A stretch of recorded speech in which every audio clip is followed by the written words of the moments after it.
Shalom, selamat pagi saudaraku yang terkasih dalam Yesus Kristus. Pada hari ini tanggal 6 Juni 2020 kita diajak merenungkan firman Tuhan dari Injil Markus bab 12 ayat 38 sampai dengan 44. Sebelumnya mari kita baca dulu.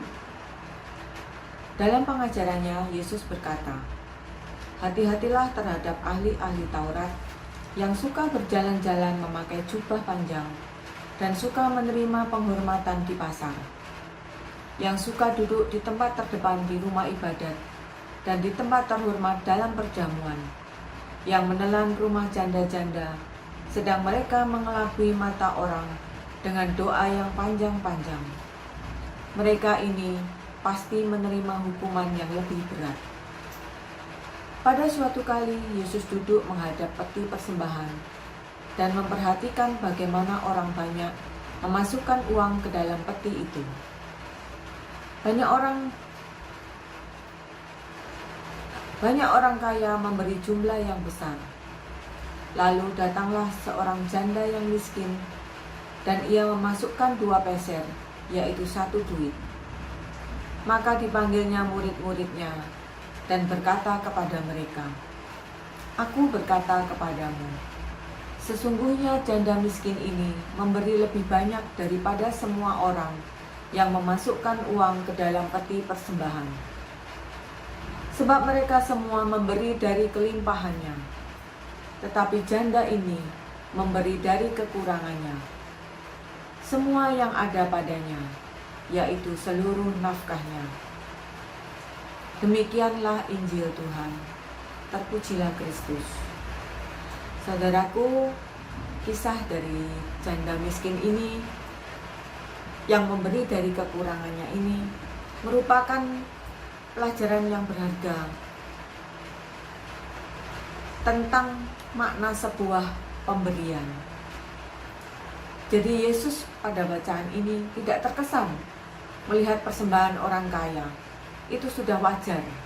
Bagi Tuhan Yesus, orang kaya mempersembahkan banyak, itu wajar. Sebaliknya, kenapa Tuhan terkesan oleh pemberian janda miskin dan memberikan derma dari kekurangannya? Ini gambaran nyata bahwa memberi itu pertama-tama adalah soal kehendak. Kehendak untuk memberi itu mengesampingkan kekurangan diri sendiri dan mendorong orang untuk berani berbagi. Maka saudaraku, semoga kisah janda miskin ini menyemangati kita, menginspirasi kita semua, bahwa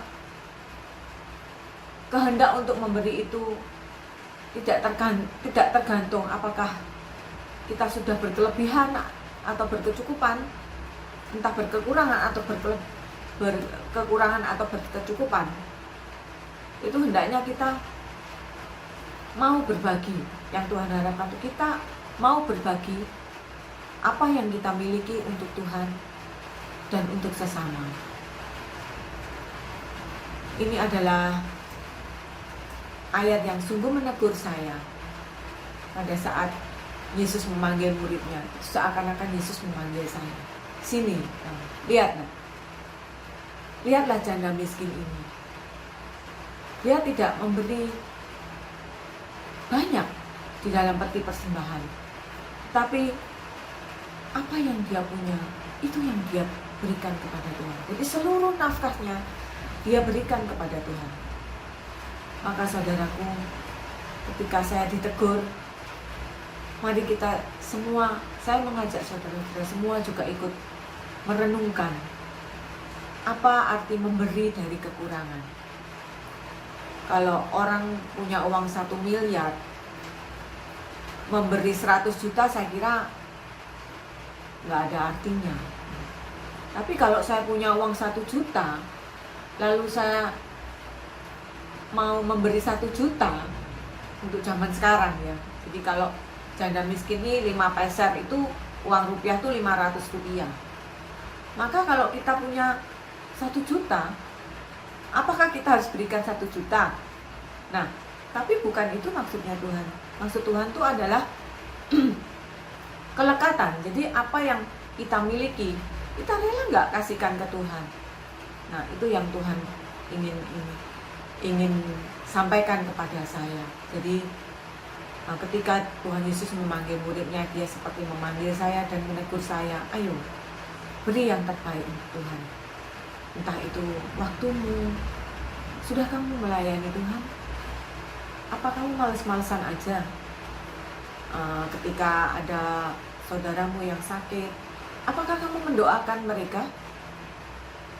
Ketika ada saudara kita yang terdampak oleh pandemi ini, di mana kepedulian kita? Apakah kita duduk-duduk aja dan merasa tidak merasakan apa yang mereka rasakan? Paling tidak kita bisa berdoa untuk para dokter, para perawat, juga mereka yang sudah terkena penyakit ini, virus ini. Kita bisa mendoakan agar Tuhan memberikan mujizatnya. Dan juga untuk para perawat dan dokter, kita juga bisa mendoakan mereka. Ada suatu cerita tentang seorang nenek yang hidup sebatang kara.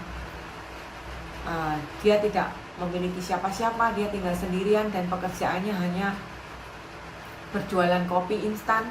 Lalu hatinya tergerak oleh belas kasihan melihat saudara-saudara kita yang terpapar karena kena COVID ini. Dia sisihkan uangnya, lalu dia kumpulkan, lalu dia sumbangkan, dia kirim ke Pak Camat. Dan ketika Pak Camat menerima uang yang diberikan hanya senilai 1 juta. Karena hatinya penuh belas kasih.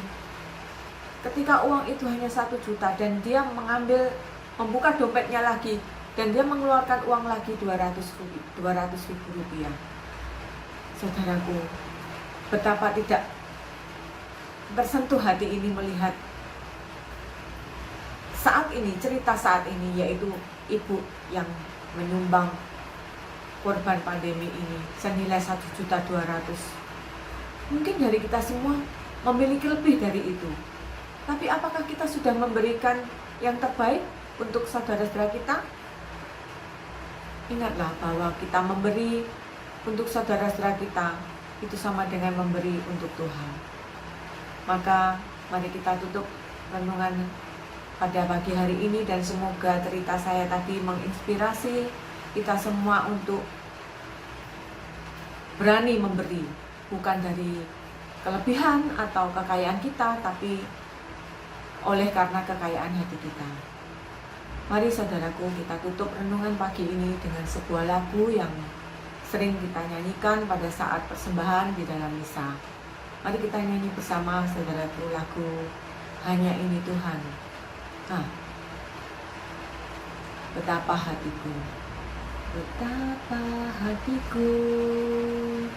berterima kasih Tuhan, Kau mengasihiku, Kau memilikiku. Hanya ini Tuhan persembahanku, segenap hidupku, jiwa dan ragaku. Sebab tak ku miliki harta kekayaan yang cukup berarti untuk ku persembahkan. Hanya ini Tuhan permohonanku, terimalah Tuhan persembahanku. Pakailah hidupku sebagai alat-Mu seumur hidupku.